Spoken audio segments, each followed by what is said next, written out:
Boa noite a todos. É uma alegria sempre para mim estar aqui, compartilhar um pouco do que eu venho pensando, percebendo e a forma como eu venho entendendo a contribuição da doutrina no nosso dia a dia, não é?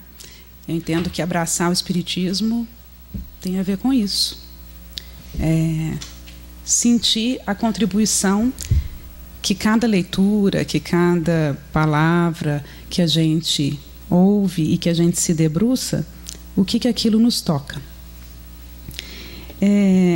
Eu dei o título para essa nossa fala de hoje, que na verdade é uma pergunta, né? Um título pergunta. Fiz assim: viver faz sentido? Então a gente vai nessa noite tentar pensar um pouco sobre esse tema. Qual é o sentido da nossa existência? Qual que é o sentido de estarmos aqui encarnados no Brasil, vivenciando estes momentos que nós estamos passando? Qual o sentido de tudo isso? A nível coletivo e também para cada um de nós. Eu penso que alguma vez a gente já se perguntou isso. Não sei vocês, mas eu já me perguntei várias vezes. De onde será que eu vim? A gente espírita também tem essa curiosidade, né? O que será que fui em outras vidas? Né? O que já me aconteceu? Para onde será que eu vou depois daqui? Por que eu estou aqui nesse momento? São questões até filosóficas e que o homem se pergunta há muito tempo. Né? De onde vim? Para onde vamos? Né? Futuramente será que vamos estar aonde? Essas perguntas nos levam a pensar um pouco sobre essa palavra, né, que é o sentido da vida para cada um de nós, o sentido do existir.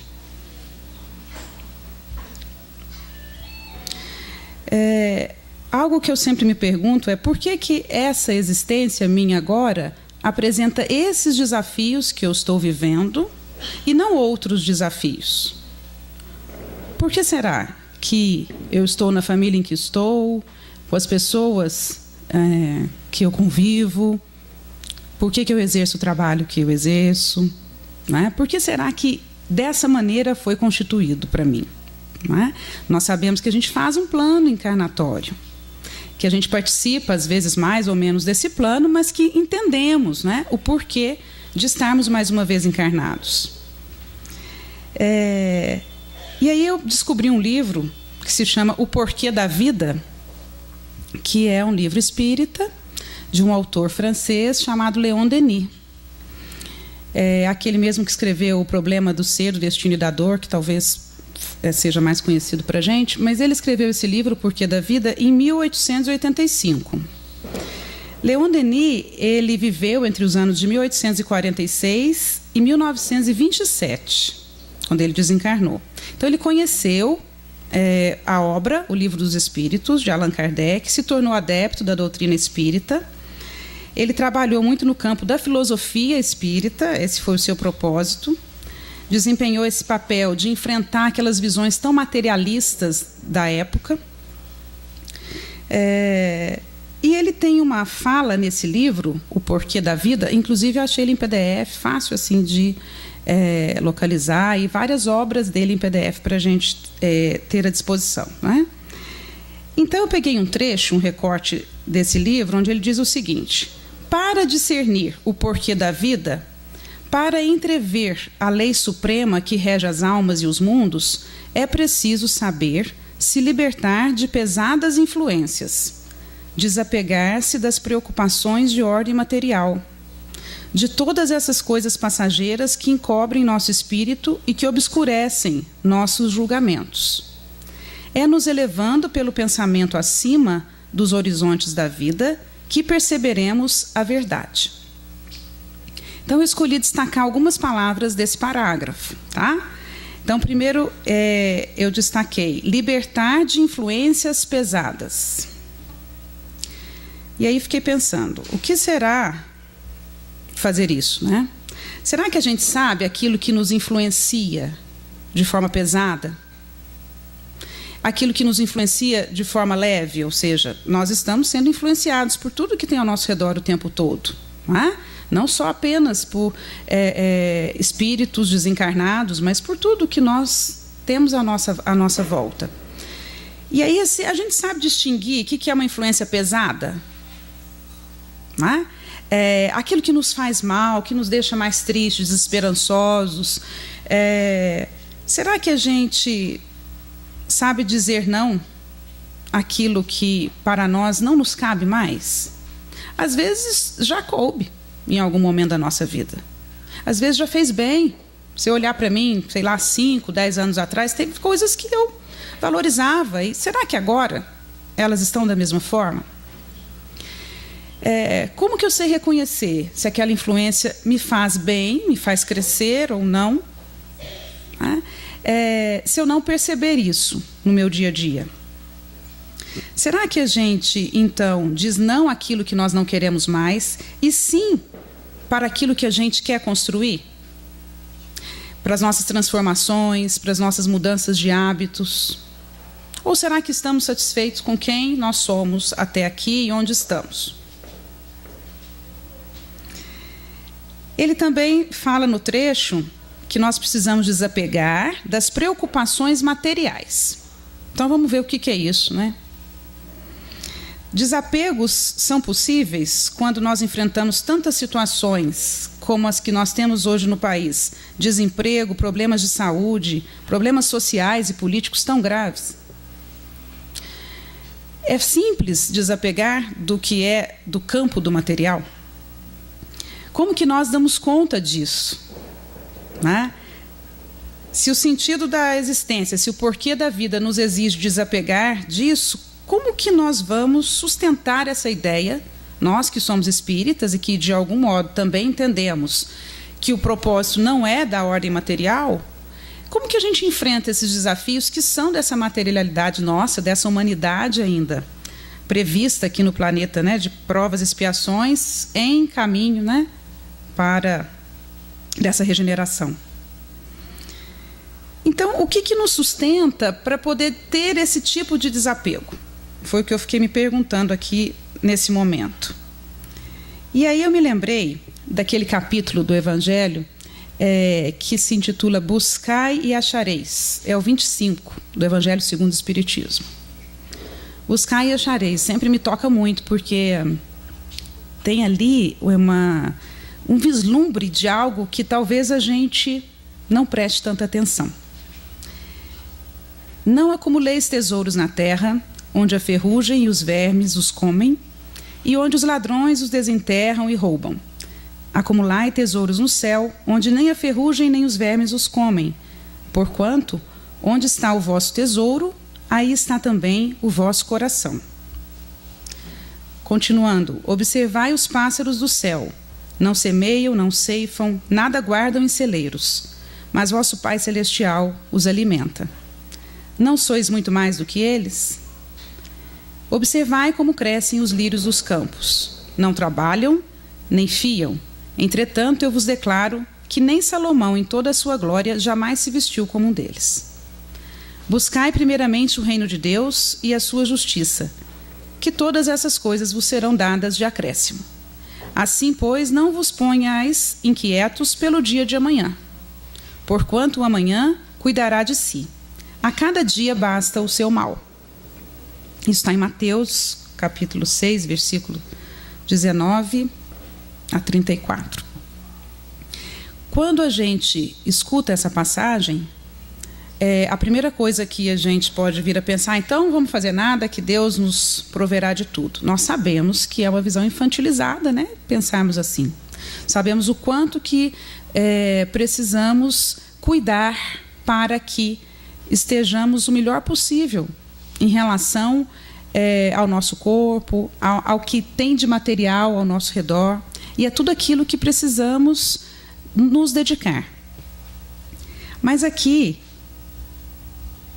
Jesus não fala exatamente disso para nós, né? Não diz que devamos nos preocupar em excesso com o material a ponto de trazer mais mal aos nossos dias. E aí a gente fica questionando isso, né? O quanto nós nos inquietamos pelo que ainda não veio. pelo que ainda não ocorreu, por aquilo que nós imaginamos que vai ser daquele jeito. O quanto que esse modo de ver pessimista interfere nas nossas vibrações, nas nossas lidas do dia a dia. Diante dessa lição, penso que o drama do existir humano, todos esses problemas que a gente sabe muito bem, de várias ordens, é suavizado pela fé, pela confiança de que somos seres espirituais vivendo uma experiência terrena, ou seja, pela crença nas vidas sucessivas.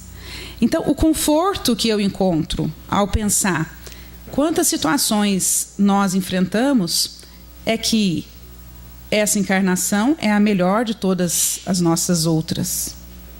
É que estamos em melhores condições, porque nós entendemos que ser espírita é acreditar nesse progresso moral, não é? Na evolução do espírito. Nós fomos criados para isso.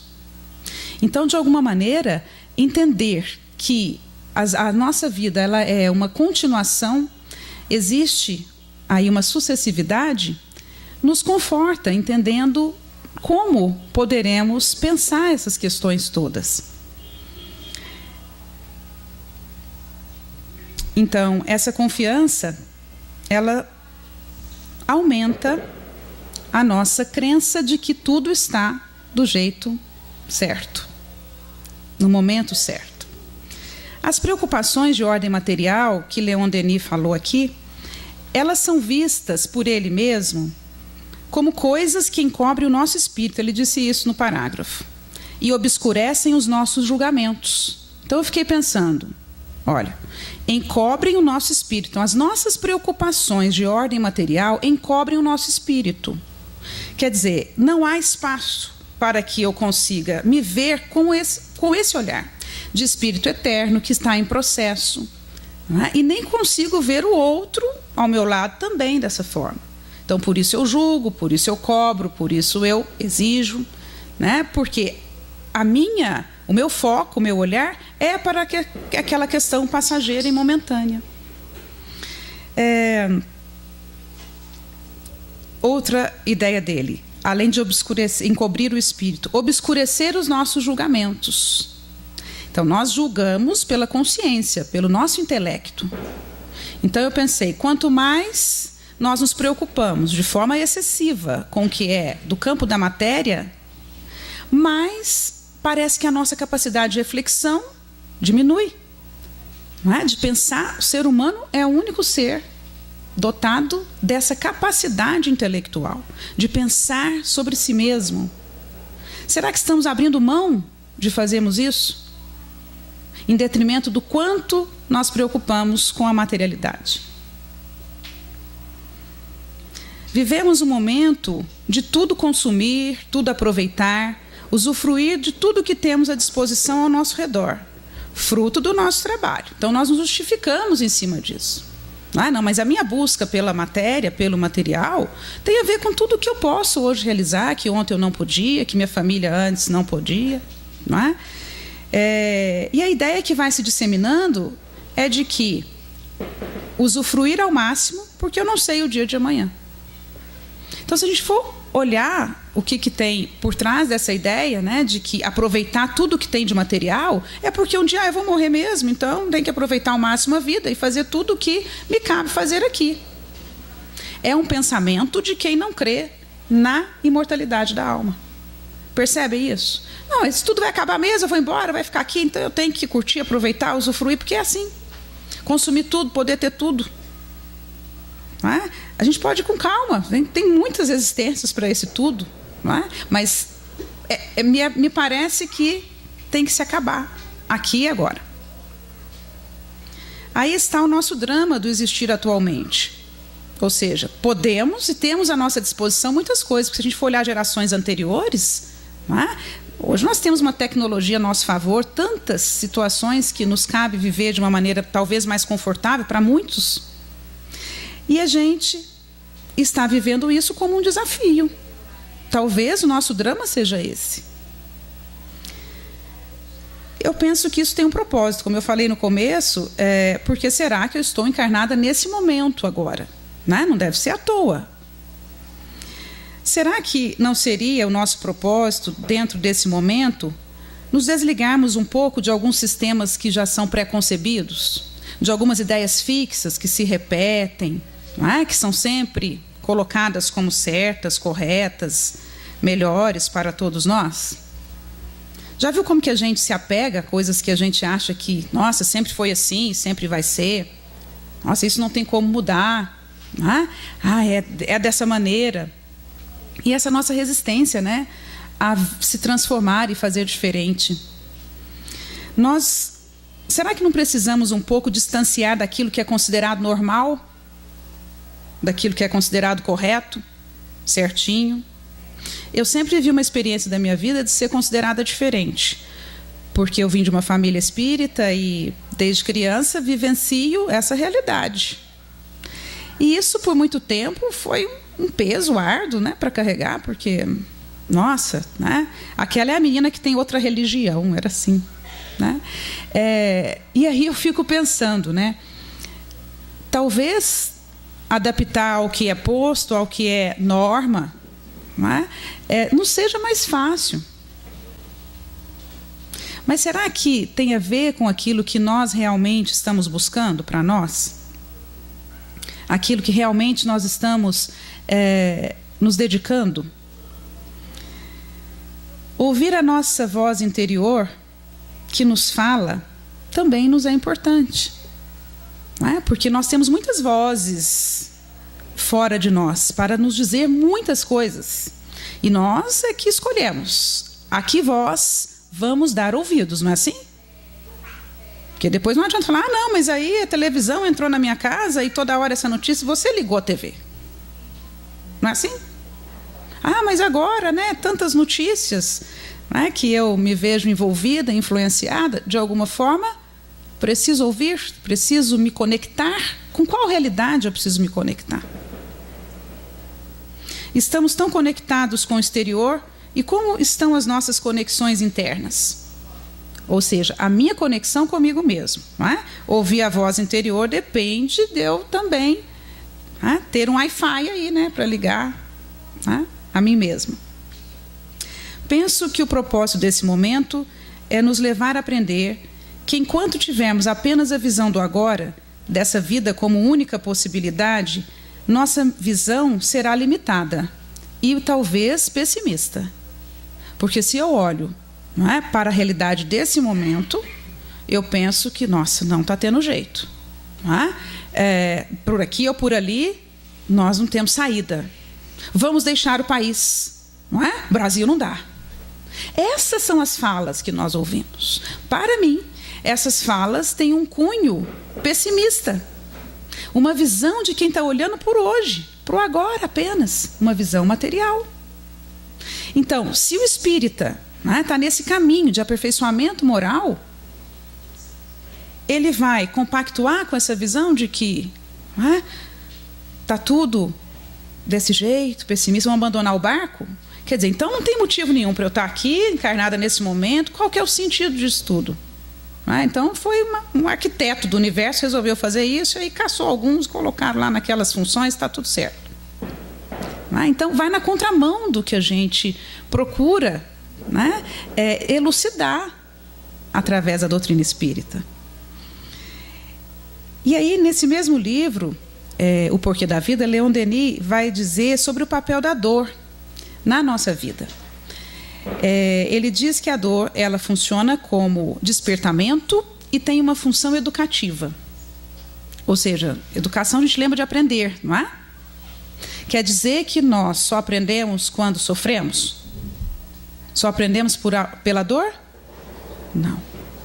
Mas nós concordamos que a dor é um instrumento poderoso para nós nos educarmos? Por quê? Porque quando a gente está em sofrimento, a gente se questiona. A gente questiona o que está acontecendo ao nosso redor. A gente questiona Deus, a gente questiona a divindade, o porquê de tudo isso. E, de alguma maneira, nesses questionamentos, nós vamos nos voltar para as nossas atitudes. Então, a dor, ela é educativa para nós. Claro que nós precisamos entender que dores nós estamos buscando com as nossas ações. Eu falei no começo do sim e do não. Para que eu estou dizendo sim para algumas coisas? E para o que eu devo dizer não? É uma escolha minha. Não é? Agora, imaginar que nós não estaremos envolvidos em dores de várias naturezas, não é? É também não entender nada do porquê nós estamos na Terra.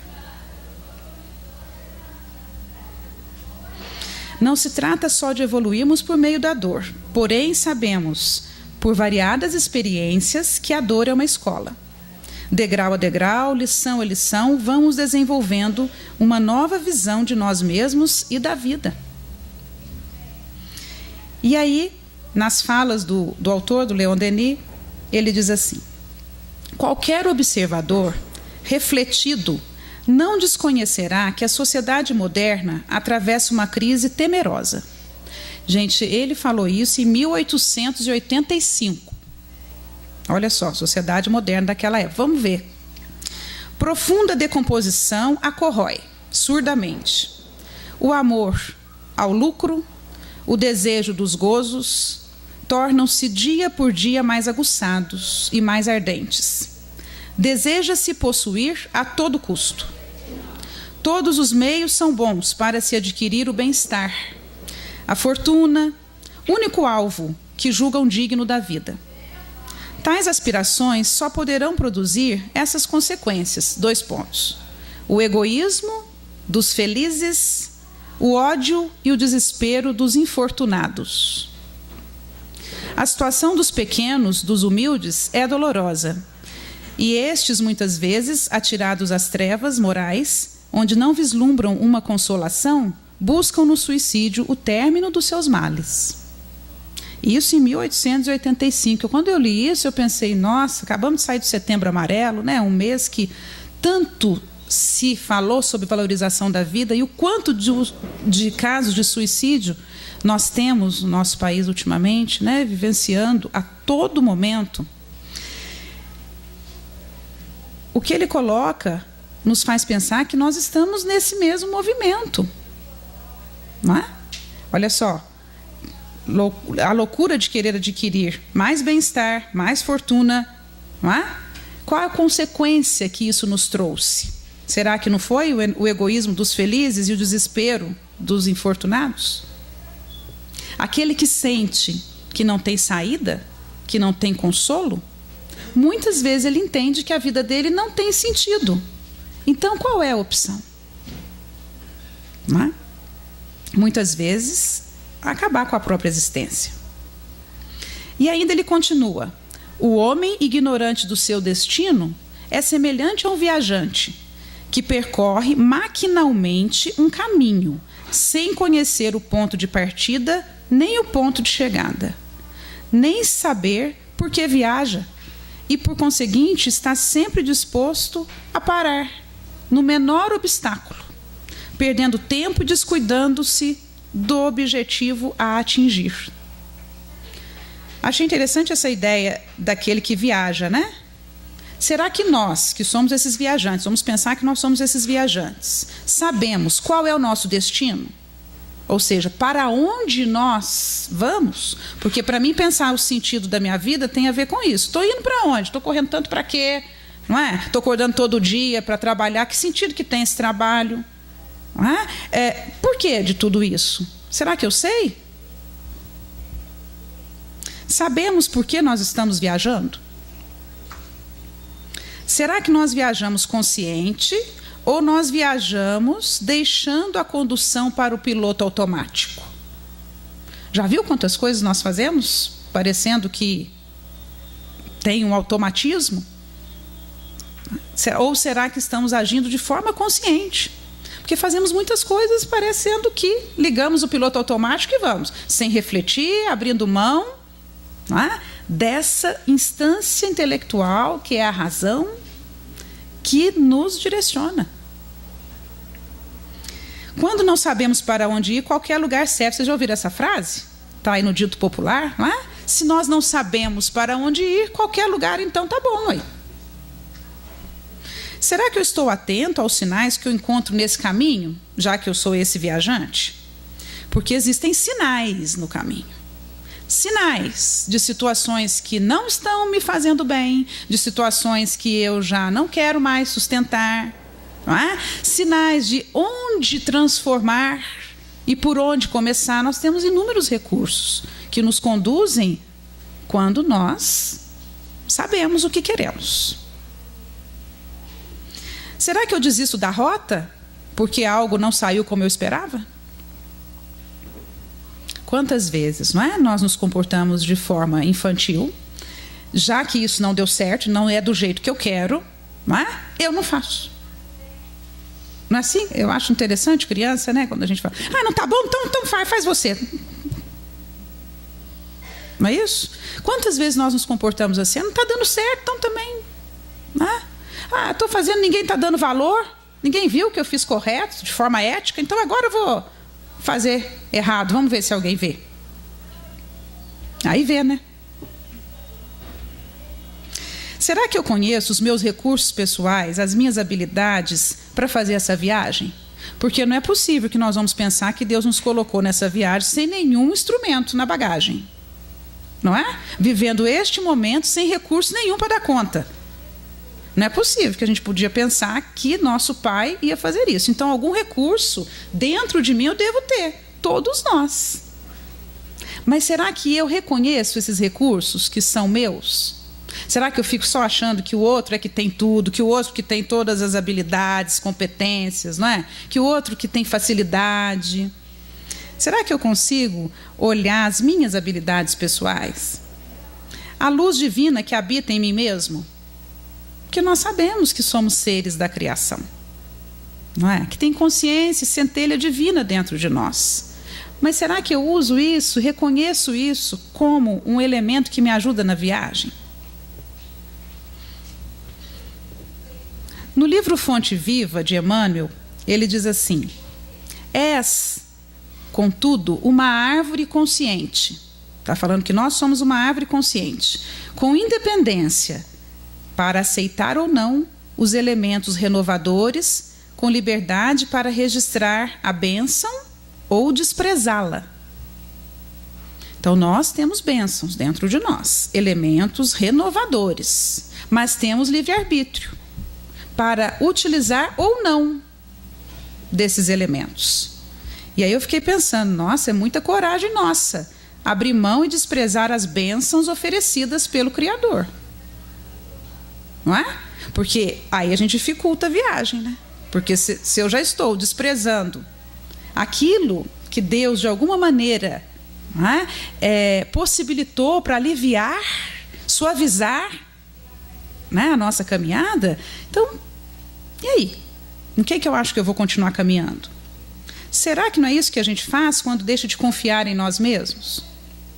Quando nos sentimos desacreditados, sem esperança, quando achamos que não somos capazes de exercitar a caridade e o amor ao nosso próximo? Porque às vezes a gente se decepciona tanto com quem a gente tem ao redor, não é? A gente acha que erraram tanto, né, conosco, que nos decepcionaram e que as pessoas é que são um problema perto da gente. Muitas vezes a gente pensa isso, não é? E será que a gente consegue pensar que, de alguma maneira, quando a gente entra em descrédito, em desesperança, a gente não está abrindo mão das bênçãos que Deus nos deu? Dos recursos internos? Não é? Fé é uma palavrinha tão pequena e que nos parece tão grande, né, na sua dimensão, quando realmente nós aproveitamos. Agindo assim, não estamos desconsiderando a nós mesmos como espíritos destinados à perfeição? Claro que eu não quero, com essa fala, não me dar o direito de me ver desesperançosa algumas vezes, né? Ou às vezes desanimada. Com certeza isso me ocorre, né? E pensando, nossa, e agora? Não é? Mas quando nos sentimos assim, em relação a qualquer aspecto da nossa existência, é hora de lembrar quem nós realmente somos. Não somos seres materiais, não é? Que têm recursos materiais apenas à nossa disposição, ou faltando esses recursos. Não é? Somos seres espirituais e que temos centelha divina dentro de nós. Tem uma passagem do Evangelho, que está também em Mateus, capítulo 5, que Jesus se dirigiu aos discípulos que o acompanhavam para chamar a atenção deles sobre a responsabilidade que eles tinham e conscientizá-los que eles tinham compromissos, tá? E aí Jesus diz assim aos apóstolos. Espera aí que eu andei demais aqui. Vós sois o sal da terra. Tem até uma música, né? Que fala alguma coisa por aí, né? Ora, se o sal vier a ser insípido, como lhe restaurar o sabor? Para nada mais presta, senão para lançado fora e ser pisado pelos homens. Vós sois a luz do mundo. Não se pode esconder a cidade edificada sobre um monte, nem se acende uma candeia para colocá-la debaixo do alqueire, mas no velador, e alumia a todos os que se encontram na casa. Assim, brilhe também a vossa luz diante dos homens, para que vejam as vossas boas obras e glorifiquem a vosso Pai que está nos céus. Olha, o que Jesus estava dizendo aos apóstolos aqui? Que eles entendessem que eles têm responsabilidades e compromissos com aquilo que eles falam, com a forma como agem, com os exemplos que davam. Não é isso? No mínimo eu posso entender que ele estava chamando a atenção. Olha, vocês são o sal da terra, a luz no mundo. E como se comporta quem é o sal da terra e a luz do mundo? Não é se escondendo, deixando de mostrar aquilo que faz bem, não é? Acreditando que com desesperança e pessimismo vai conseguir caminhar nessa viagem. Não é de alguma forma desacreditando que todo mundo que está ao nosso redor está errado, e faz coisas erradas, só a gente que está certo. É dando o nosso exemplo, que de alguma maneira já temos a oferecer. O espírita tem à sua disposição muitas formas e muitas maneiras de ver a vida de outro modo, com outro olhar. Não é? Leitura nós temos à disposição, variadas. Situações que nos alimentam o nosso lado afetivo e emocional também, oportunidade de trabalho, muitas outras. Nós sabemos que para nós espíritas o nosso lugar não é apenas no templo religioso, não se trata de vir ao centro todas as noites e tardes e manhãs, mas é de alguma maneira estarmos contribuindo com aquilo que nós já identificamos que damos conta de fazer. Por onde que a gente começa? Por aquilo que é mais simples e mais fácil, por aquilo que a gente vê que já está mais trabalhado em nós, que com certeza veio de outras vidas.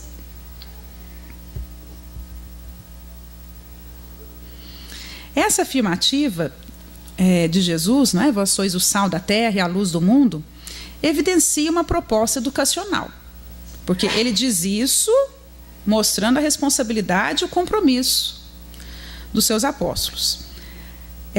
Então, uma proposta de ir se aprimorando. De alguma maneira, nós somos também modelos, nós influenciamos com as nossas palavras, com as nossas atitudes, seja no trabalho, na família, na vida social. Então nós temos compromissos. Será que talvez o sentido da nossa vida também não tem a ver com toda essa coletividade com a qual nós nos encontramos? A própria evolução dos seres, evolução que é compreendida em conjunto, na família, no trabalho, na sociedade. Então, com essa ideia, de tentarmos ser o sal da terra e a luz do mundo, quero convidá-los a ver no outro a possibilidade da nossa evolução. Convidá-los a viajar juntos para o aprendizado mútuo. A gente acha que pode dar conta sozinho das coisas, não precisa ser assim. Que pode, de alguma maneira, ser autossuficiente. que devemos ser dependentes do outro, mas nós também, né, podemos de alguma maneira colaborar, ver o outro com outros olhos. Ele também é um ser que está tentando de alguma forma. Se eu considero que a minha visão sobre a vida ela é de algum modo diferente do outro, eu posso também ser o sal da terra e a luz do mundo, de alguma maneira, ir influenciando e ir também passo a passo mostrando isso. Então, recordando o questionamento inicial, viver faz sentido? Para quê? Para quem? Como que o meu viver faz sentido para mim? Como é que o nosso viver faz sentido para cada um de nós? Será que o jeito que eu estou vivendo faz sentido para mim? E aí Leon Denis de novo, mas agora em um outro livro, chamado Depois da Morte, ele tem uma fala que eu achei encantadora para a gente encerrar essa nossa noite, que combina com essa visão positiva, não é? Da vida, do homem, do espírito, de todos nós. Recorda-te de que a vida é curta. Esforça-te, pois, por conquistar, enquanto podes, aquilo que viestes aqui realizar. 2 pontos. O verdadeiro aperfeiçoamento. Possa teu espírito partir dessa terra mais puro do que quando nela entrou. Pensa que a terra é um campo de batalha, onde a matéria e os sentidos assediam continuamente a alma. Corrige teus defeitos, modifica teu caráter, reforça tua vontade, eleva-te pelo pensamento acima das vulgaridades da terra e contempla o espetáculo luminoso do céu. Então eu entendo essa frase como um convite para que nós aproveitamos o nosso tempo aqui, sim, mas buscando aquilo que faz sentido para nós. Ele dá uma dica aqui, né? Se a gente pensar, faz sentido viver? Vale a pena? Por quê? Ele diz, para que nós possamos fazer aquilo que aqui viemos realizar, o verdadeiro aperfeiçoamento. Ele está falando do aperfeiçoamento moral, não é? Dos nossos sentimentos, do aperfeiçoamento da nossa interioridade. Então, que nós possamos estar atentos a esse caminho, prestando atenção o que nos faz desviar, porque isso é muito importante. Saber, opa, dei uma vacilada aqui. Foi hoje, quando eu falei isso, quando eu cedi nesse momento, quando eu briguei naquele. Saber exatamente, não é? O que está me fazendo dar essa volta, esse desvio ao que não é aperfeiçoamento para nós. Que possamos aumentar nossa consciência, não é? Nossa conexão conosco mesmo, nos momentos em que ainda temos para viver, não é? Uma boa noite a todos, uma ótima semana.